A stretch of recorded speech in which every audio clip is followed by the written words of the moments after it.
വീട് മുഴുവൻ അവൾ ഒറ്റയ്ക്ക് വൃത്തിയാക്കുന്നു. കുടുംബത്തിനു വേണ്ടി അവൾ ഒരു വീട്ടിലുള്ള അമ്മയായി. എല്ലാ ദിവസവും അനന്തമായ വീട്ടുജോലികൾ കൊണ്ടുവരുന്നു. മകൾ അവളുടെ ജീവിതം മുഴുവൻ തിന്നുതീർക്കുന്നു. പുറം ലോകത്തെക്കുറിച്ച് അവൾ സ്വപ്നം കാണുന്നു. എന്നാൽ പിന്നിൽ നിന്ന് ഒറ്റയ്ക്ക് നിൽക്കുന്ന ഒരു അമ്മ അവളുടെ ഫാൻസിയെ യാഥാർത്ഥ്യത്തിലേക്ക് തിരികെ കൊണ്ടുവരുന്നു. മറ്റെല്ലാവരുടെയും കണ്ണിൽ അന്ന തന്റെ ഭർത്താവിനെ വിട്ട് ജീവിക്കുന്ന ഒരു സ്ത്രീ മാത്രമാണ്. ഒരു കപ്പ് കാപ്പി പോലും ഗോസിപ്പുകൾക്ക് ഇരയാകുന്നു. എന്നിട്ടും ഒരു കുട്ടിയെ മാത്രം പരിപാലിക്കുന്നത് ഏതൊരു ജോലിയേക്കാളും അവളെ ക്ഷീണിപ്പിക്കുന്നു. ചിലപ്പോൾ കുട്ടിക്ക് ജലദോഷം പിടിപെട്ട് കരച്ചിൽ നിർത്താത്തപ്പോൾ അന്ന മരുന്ന് തയ്യാറാക്കാൻ തിരക്കുകൂട്ടുന്നു. മരുന്ന് വായിൽ വെച്ചതിനു ശേഷം മാത്രമേ കുട്ടി ഒടുവിൽ ശ്വാസം എടുക്കുന്നതിന് മുമ്പ് ശാന്തയാകൂ. കുട്ടിയെ കുളിപ്പിക്കാനുള്ള സമയമായി. ഭാഗ്യവശാൽ അന്നയുടെ ഭർത്താവിന് അവളോട് സഹതാപമുണ്ട്. ജോലി കഴിഞ്ഞ് വീട്ടിലെത്തുമ്പോൾ അവൻ എപ്പോഴും മകളെ കുളിപ്പിക്കാൻ സന്നദ്ധനാണ്. എന്നാൽ അന്നയുടെ നിരന്തരമായ കുട്ടികളുടെ പരിചരണവും വീട്ടുജോലിയും അവളുടെ കൈത്തണ്ടയെ ബാധിച്ചിട്ടുണ്ട്. തിരശീലയ്ക്ക് പിന്നിലെ അവളുടെ നിശബ്ദ ത്യാഗങ്ങൾ അവളുടെ ഭർത്താവിന്റെ ശ്രദ്ധയിൽപ്പെടാതെ പോകുന്നില്ല.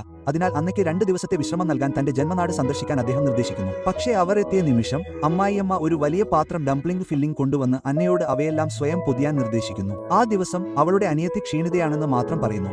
അമ്മായിയമ്മ അന്നയോട് ചായ തയ്യാറാക്കാൻ കൽപ്പിക്കുന്നു. ഒരു വേലക്കാരനോട് കൽപ്പിക്കുന്നതുപോലെയാണ് അവളുടെ സ്വരത്തിൽ. ഈ നിമിഷം അന്നയുടെ വികാരങ്ങൾ ഒടുവിൽ പൊട്ടിത്തെറിക്കുന്നു. അവൾ തന്റെ ഏപ്രിൻ അഴിക്കുന്നു. നീണ്ടുനിൽക്കുന്ന അടിച്ചമർത്തൽ അവൾക്ക് ഒരു മാനസിക തകർച്ച ഉണ്ടാക്കുന്നു. അവൾ യഥാർത്ഥത്തിൽ അമ്മായിയമ്മയോട് സ്വന്തം അമ്മയുടെ ശബ്ദത്തിൽ സംസാരിക്കാൻ തുടങ്ങുന്നു. അവളുടെ ഭർത്താവ് എന്തോ കുഴപ്പം കാണുകയും തിടുക്കത്തിൽ അന്നയെ അവിടെ നിന്ന് പുറത്താക്കുകയും ചെയ്യുന്നു. അവർ തിരിച്ചെത്തിയതു മുതൽ അന്നയുടെ മാനസികാവസ്ഥ കൂടുതൽ വഷളായി. ജോലിയിലേക്ക് മടങ്ങാൻ ആഗ്രഹിക്കുന്നുവെന്ന് അവൾ ഭർത്താവിനോട് പറയുന്നു. പക്ഷേ അയാൾ കഠിനമായ ശകാരത്തോടെ പ്രതികരിക്കുന്നു. രാത്രി വൈകി അന്ന ഒറ്റയ്ക്ക് മദ്യപിക്കുന്നു. നേരത്തെ ഉണ്ടായ പൊട്ടിത്തെറിക്ക് ക്ഷമ ചോദിക്കാൻ അവളുടെ ഭർത്താവ് അടുത്തേക്ക് വരുന്നു. പക്ഷേ അന്നയുടെ അവസ്ഥ വീണ്ടും വഷളാകുന്നു. അവൾ അമ്മയുടെ സ്വരത്തിൽ സംസാരിക്കുന്നു.